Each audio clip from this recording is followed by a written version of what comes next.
afternoon, good evening. It's your girl, Shaliwa Dosun, the CEO founder of Mirror House Concept. I'm the host of the show. And we're back, we're still on our topic, losing my religion. And today I have for you a beautiful, beautiful, beautiful friend, a sister, a mother, a wife. She's everything, all of the above. As always, I'm going to usher her in and have her introduce herself because she can do a way better job than I can. So hold on, don't go anywhere, sit tight. It's your girl, Shaliwa Dosun, Real House Concept. Holla at your girl. Any religious background, no. Holla at your girl. Being you Christian, Muslim, atheist, any religion, holla at your girl. Being you black, white, any cultural or ethnicity, holla at your girl. If you switched your religion to a different religion ever, holla at your girl. If you stop believing, holla at your girl.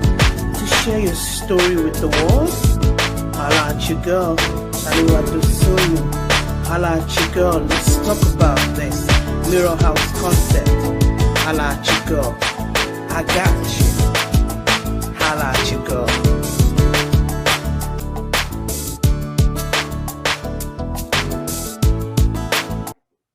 Okay.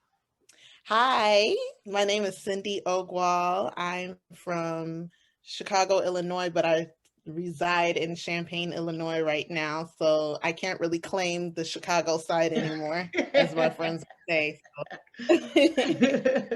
But yes, thank you for having me tonight. I'm so happy you accepted when I sent you. We've been talking for so long via email. I'm like, I can't wait to meet her. I can't wait to meet her, and I'm glad I met you tonight. And I'm sure, like you said earlier, our path definitely has we've crossed. Because I mean, Dupe is my niece, so I'm always there. So just tell us a little bit about your background, a little bit of your religious history. So what I mean is, so a little bit about my background. Mm-hmm. So just like my background, like what do I do, or just like my background in the religious? In the religious, yeah. If you want to talk about what you do too, that's fine. Oh, no, no problem. So a little bit about my background. Right now, currently I work as a college and career readiness specialist. I grew up in the Church of Christ Apostolic Faith Church in Chicago, so CAC. Christian background.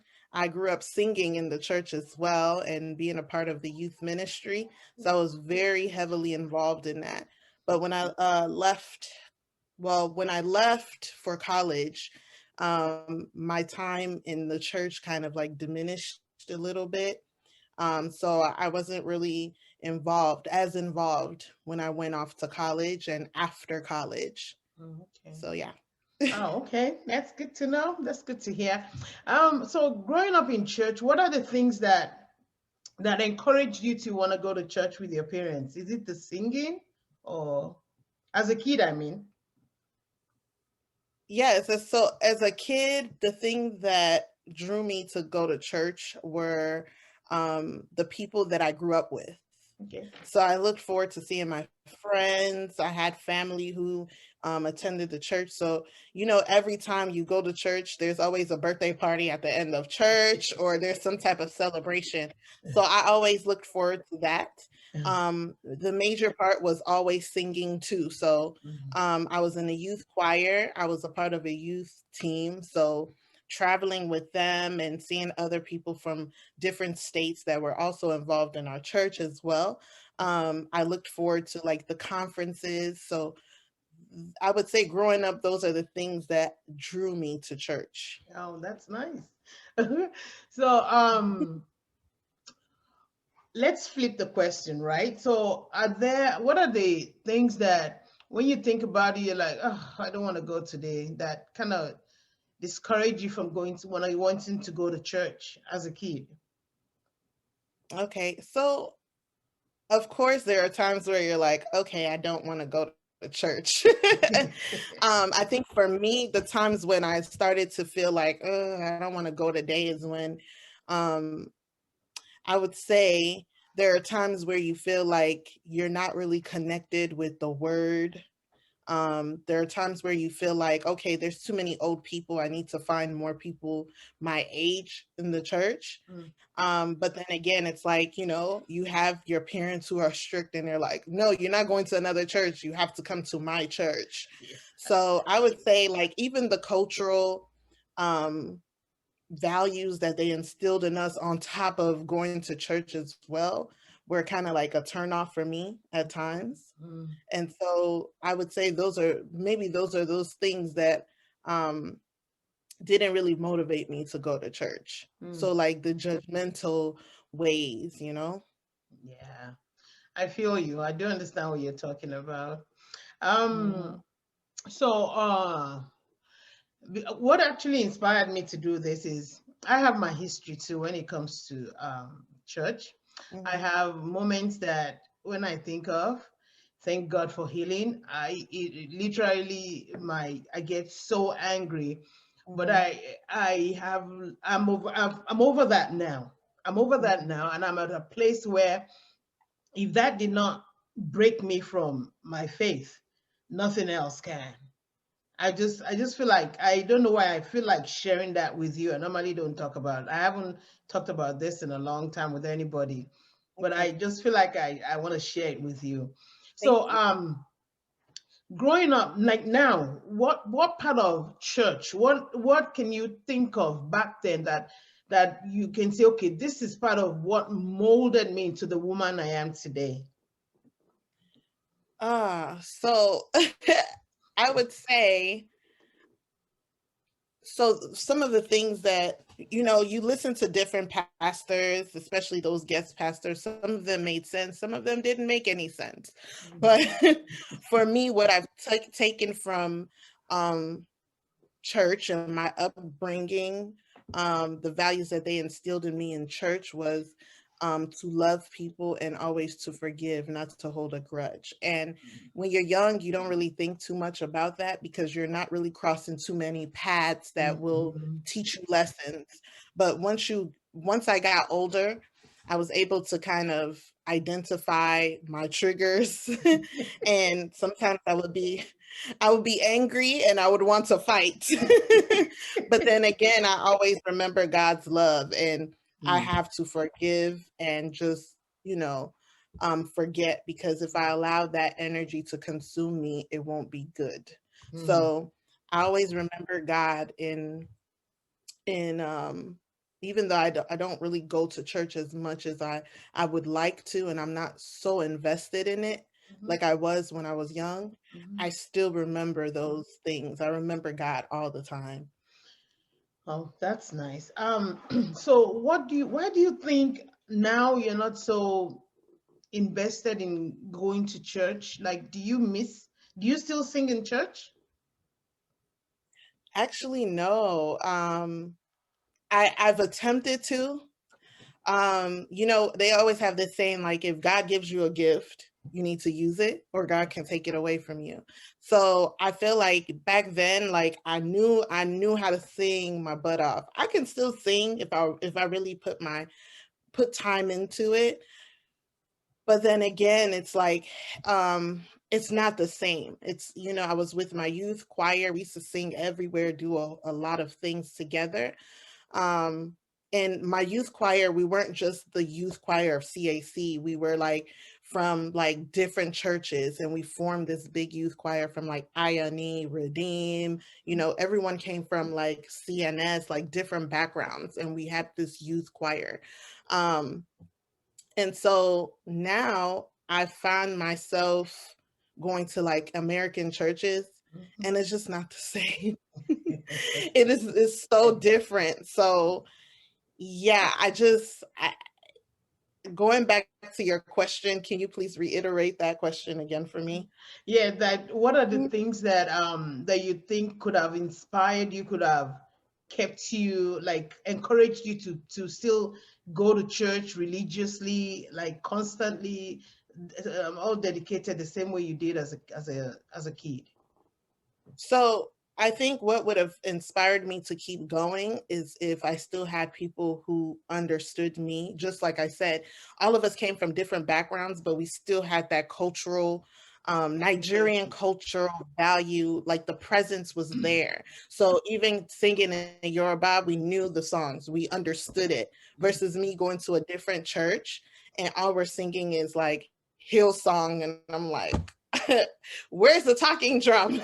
Like where is like why are Sound we like my singing? daughter. Like why are we singing and watching we're watching the screen to read the words? I feel like I'm singing karaoke at this point. And it's like I'm not really fulfilled in that area. So so those are the things that inspire me to want to go to church, is if I can find a choir Okay. that can really sing and speak to me. Okay. I'm more of a person who loves music. I appreciate music, Christian music that can speak to me.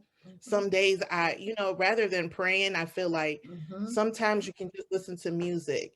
Other than listening to a sermon, it's not a crime to listen to music or pray, you know.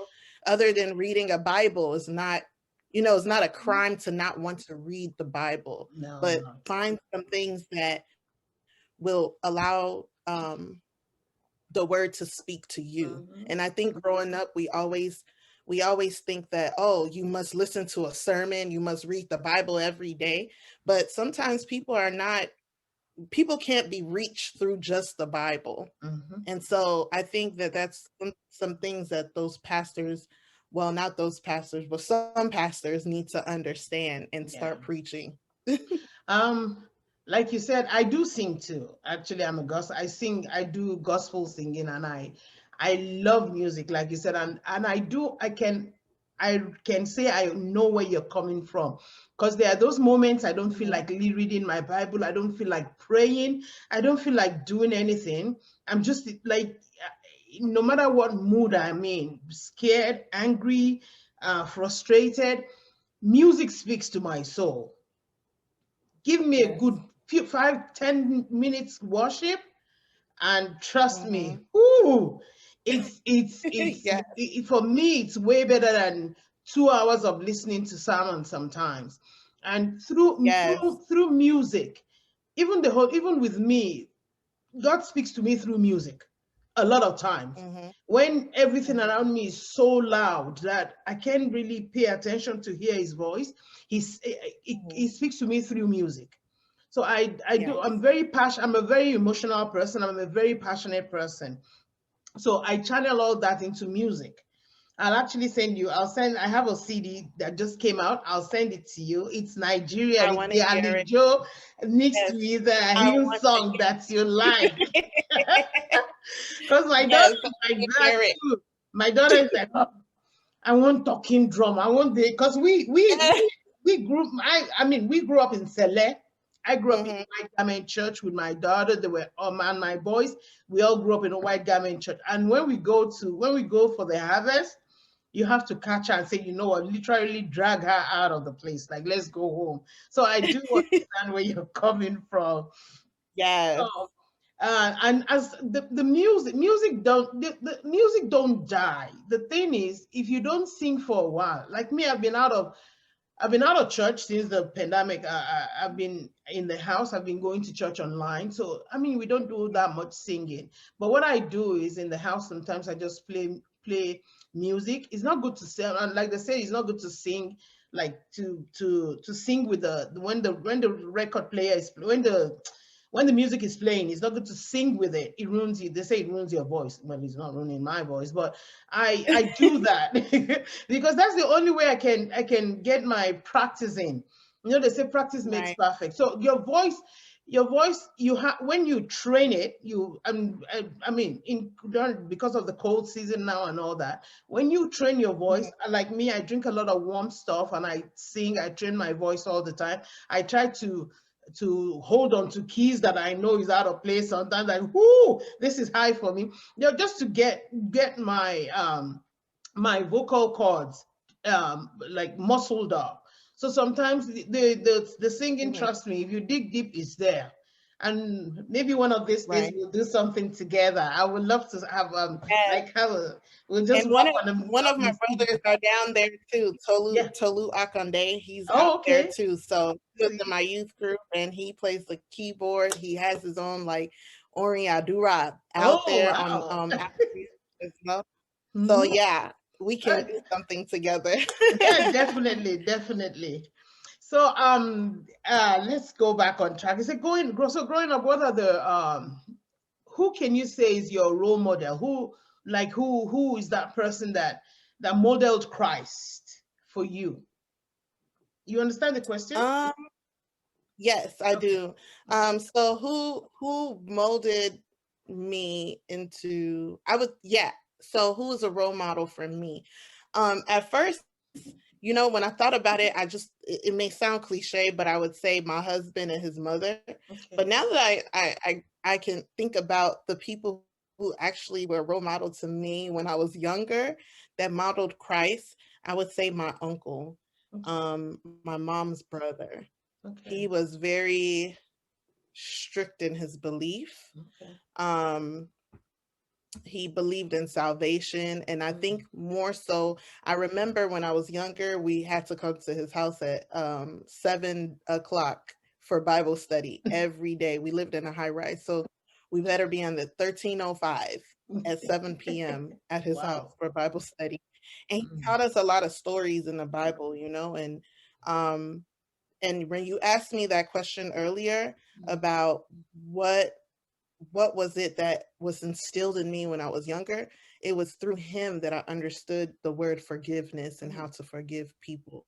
Mm. Um, and I understand it more now that I'm older Mm. because it was easy for me to just hold grudges. Yeah. But now that I've learned it, I've allowed myself to forgive, I've been more at peace than being a bitter person. So Mm. he's Mm. a person that I would say has been a role model for me. Okay. Um, so growing up, what role did your friends play in I mean, yeah, your uncle played a role too. So, what role did your friends, the community, play in your views about church? Um, I would say the roles that my friends played. Hmm. It's kind of weird in a way to say this because a lot of my friends all went to church and we all went to different churches. So Okay. I would say like the things that they were doing in their churches may entice some of us to be Mhm. like, okay, we want to go to your church. Yeah. Um, but it was still a good thing that we all went to different churches because we were all involved for the most part. Some of us were involved, some of us we just went because our parents dragged us, Mm. you know. Um, but we would go and support one another. Um, Mm.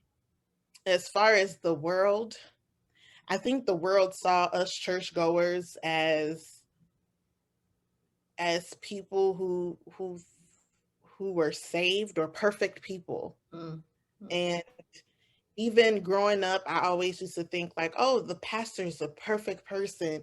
I even used to say one time when I was young, like I was 8, I said, I want to be a pastor because I saw my uncle's pastor and she was a woman. I said, oh, I'm going to be a pastor because I just thought that they don't sin. They Mm. don't, I'm just going to be reading my Bible. Mm. But who was I fooling? I'm not ready for that kind of stuff. They're human. And I said, yeah.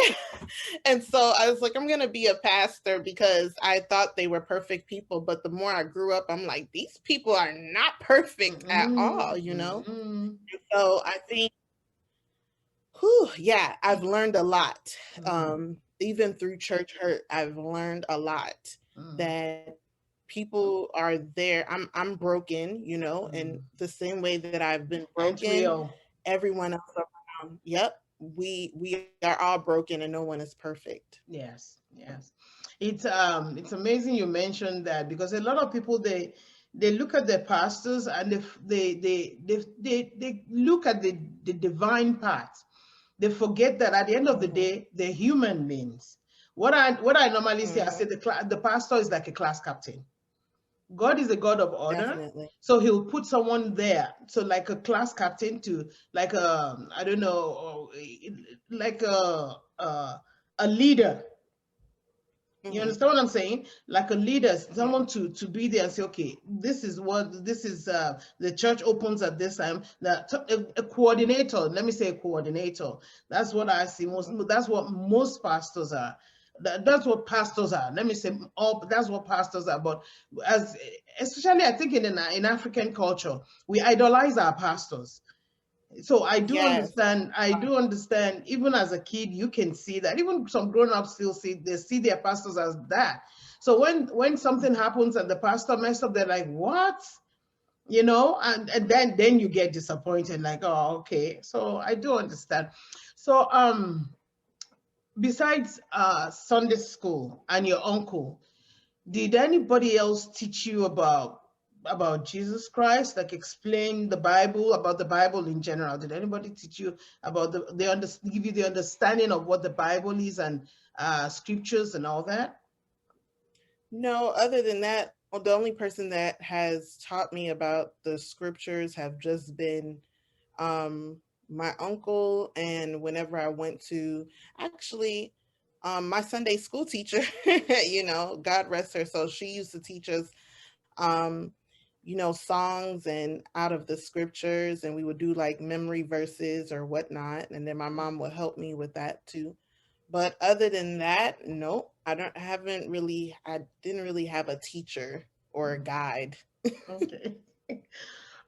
So growing up, or even till now, who will you say is the model of Christ in your life? Do you understand that Hmm. question? The model of Christ. Yeah. So yeah, I can actually say, like I said, it was cliche when I said a model of Christ in my life would be my husband and his mother. I like I that. say this to say, Mhm. they act so much alike, Mm. and I don't know if he gets the, it's like an aura between them that connects, and that's what kind of drew me to him in the first place. Mm. They are never angered, even though Jesus was angered, sometimes, like he was still perfect, Yeah. no matter Yeah. what. Yeah. They're not like judgmental of people. I always see how people are so eager to want to come to them, and they listen, but they still have Christ in them.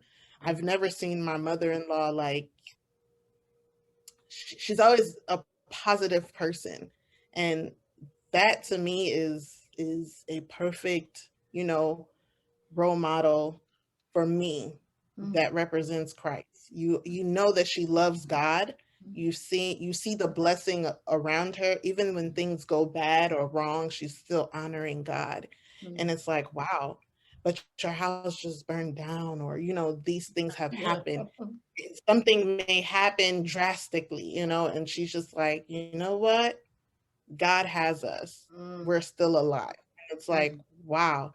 You know, I guess I don't know if it's because they're from East Africa or anything like that, that they have this calming spirit, because on my side, we're Nigerian West Africans, we're just always so aggressive, like, oh my God, like, Agamio. but yeah, it's like, it's okay. You don't have to, Calm down. everything will be okay. But they're just like, it's okay, everything's gonna be okay. You do believe in God, right? Mm. Mm. And Mm. it's like, we go to church where, we're Nigerian, or wherever we come from, in our background, and we say we believe in God, but how much do we really believe in God? Is it just a Mm. thing that we go to church, or are we really applying it Mm. to our everyday walk? Mm. So so where do you think you fit in the most growing up? Is it in the church or in the secular world? Like I've always, where you can be yourself, where you yeah, can let your guard down, no pretending and all that. So I would say honestly, I've always, like, how do I say this? I've never really felt like, comfortable living in a secular world. There's some activities that I will contribute to. But like I said earlier, um there were kids that were my age. They were friends and family that I grew up with in the church that understood me just as I understood them because of our cultural backgrounds. Okay. Our upbringings were the same. So I would say that, I felt more connected and safe Okay. in the church rather The than being church. in the world. Oh, okay.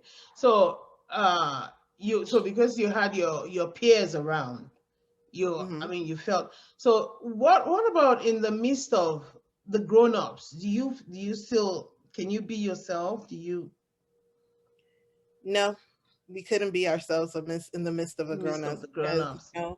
there was always no boyfriend, no sex, no this, and it's like, okay, no boyfriend, no sex, and then you're not preaching about it. So how do we Mm, get there? You mm, know, and mm. let's be real. There was some people who were like my peers that actually got pregnant at like 13, 16, 19, however old they were. And because we don't talk about these things that do affect us youth, Mm-hmm.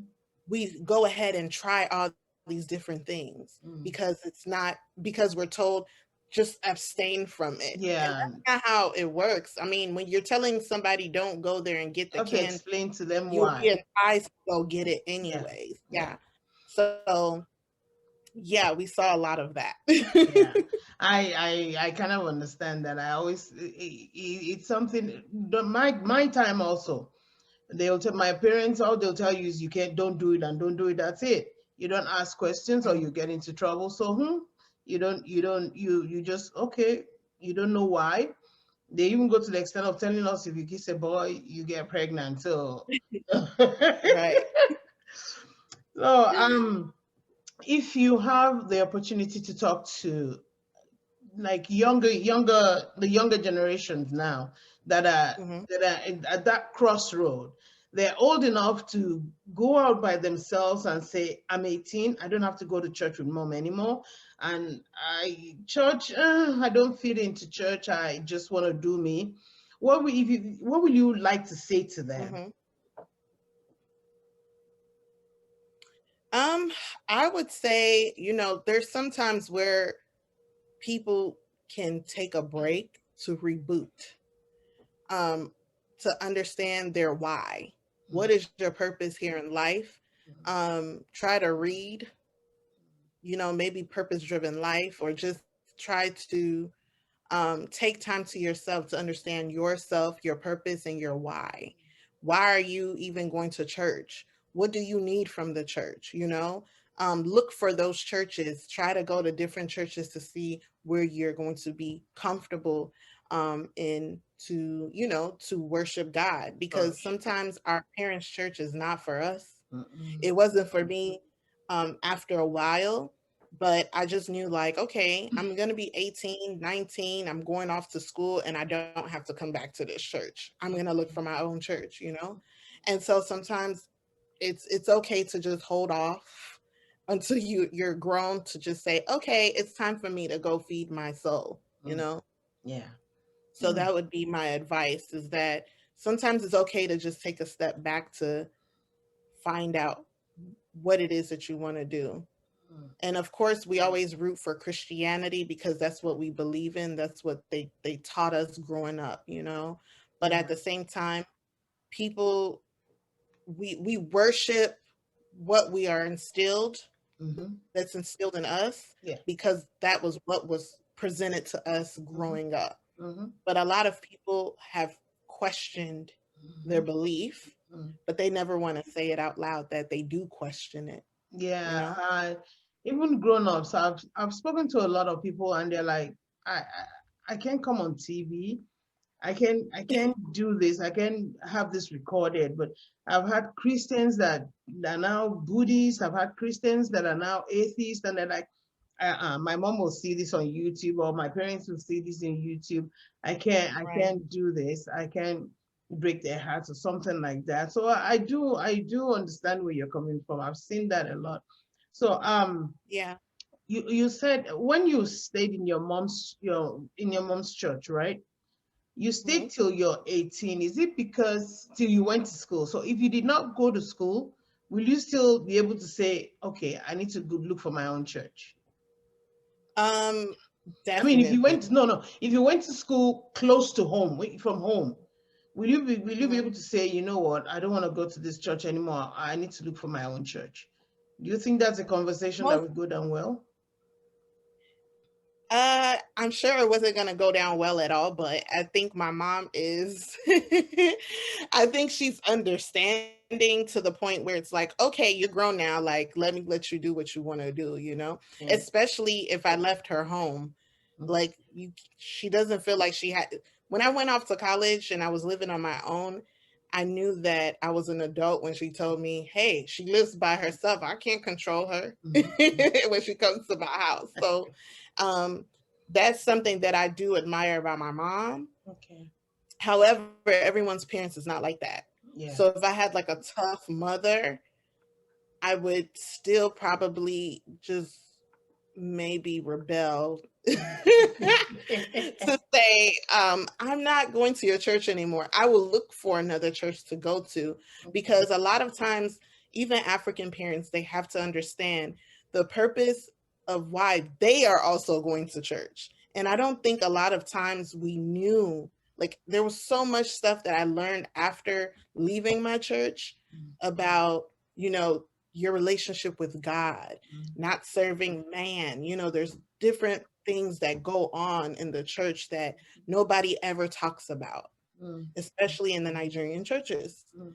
Um, so yeah, when it came to when it came to me and my soul, I would have to explain that to my mom that, hey, I'm not getting fed in your church and I need to go somewhere where I'm getting fed, or else I may not end up where we all think we're gonna go. That's true, because the Bible says sort out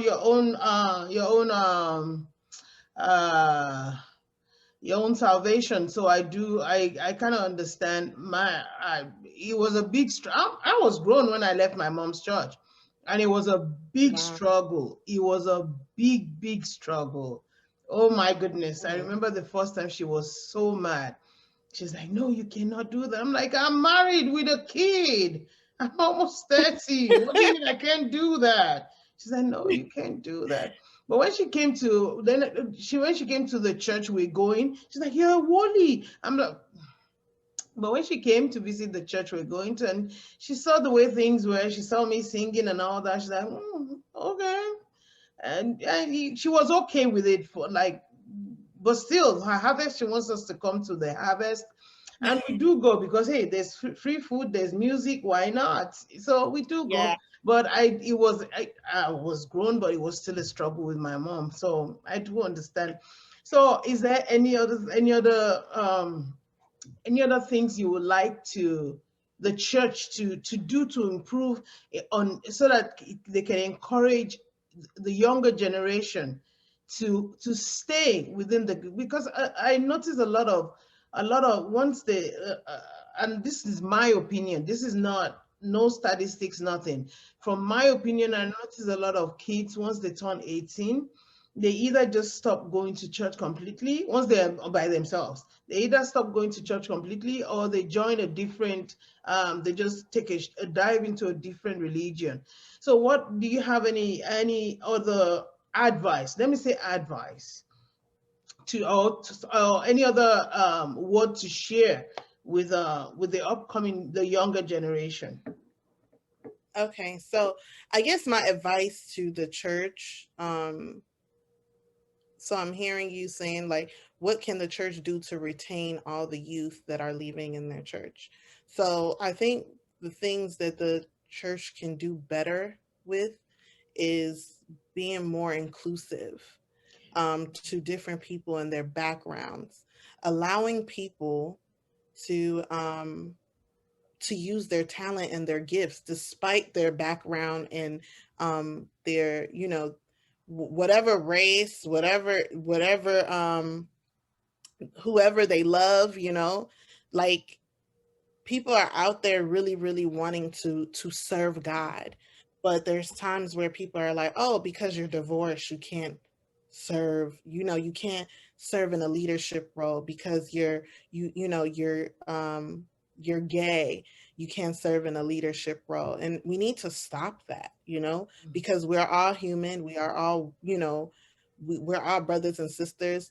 God is going to judge us. You are not the judge. And I think that a lot of us are very judgmental in the church. Um, and I would say, even with the African churches, we need to start being more lenient, like the olden day culture and like the things that they, I guess, the rules that we follow from generations to generations need to be a little bit more lenient, because when you bring kids to the US, you're raising kids in the US, you're not raising kids in Nigeria. So you kind of have to switch up your how you talk to your kids, because at the end of the day, yes, the shift the thinking, because at the end of the day, I think we are all kind of, not saying that we're messed up people, but we're struggling with the American life, and we're struggling trying to be Nigerian at the same time, the cross cultural.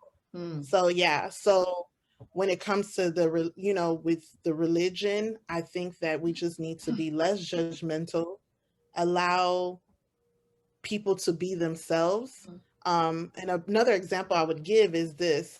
I remember my brother, he got his ear pierced. They got their hair braided, and like people would be judging them like, why you got your ear pierced and this is that. But then like years later, their kids have gone, grown up, and they have the same hairstyle or the ear pierced, and I'm like, oh, who's gonna shout this person out? But that's not Jesus like. That's not Christ like. So, but we see those things, and those are some of the reasons why people don't want to come to church, because they don't want to be questioned about the free will that God gave them to be. So that would be my advice to the church, is to make sure that, we're inclusive. We're not shunning people out, because that's been a turnoff for me when I've seen that. When you're shunning one person or doing things behind a congregation's back, and then when I see the congregation praising the pastor, it's been a turnoff for me. So I think we need to be more inclusive and aware of how to engage youth, and have more youth conferences. Have more youth conferences, because that's what draws the youth to want to be a part of things. And give them leadership roles as well. Oh, okay. I like that. It's been a very interesting conversation with you, my darling. And I'm so honored that you agreed to do this. Thank you so much. So once again, I'm just gonna have you introduce yourself once again, because I cannot introduce you better than you can introduce yourself. That's true. Hi, everyone. My name is Cindy Ogwal, and I am from Illinois. Thank you so much for having me. Once again, wonderful, beautiful host. Thank you so much. Thank you. Once again, it's your girl Shaliwa Dosumo, and this is the end of this. So hope to see you guys again in a couple of weeks or next month. Anyway, just like I always say, holla at your girl, give me a call. If you had, this is a platform, so a beautiful platform, right? For you to tell your story. So anytime, I'm here to share your story with the world. Holla at your girl. Have a great day. Thank you. Bye.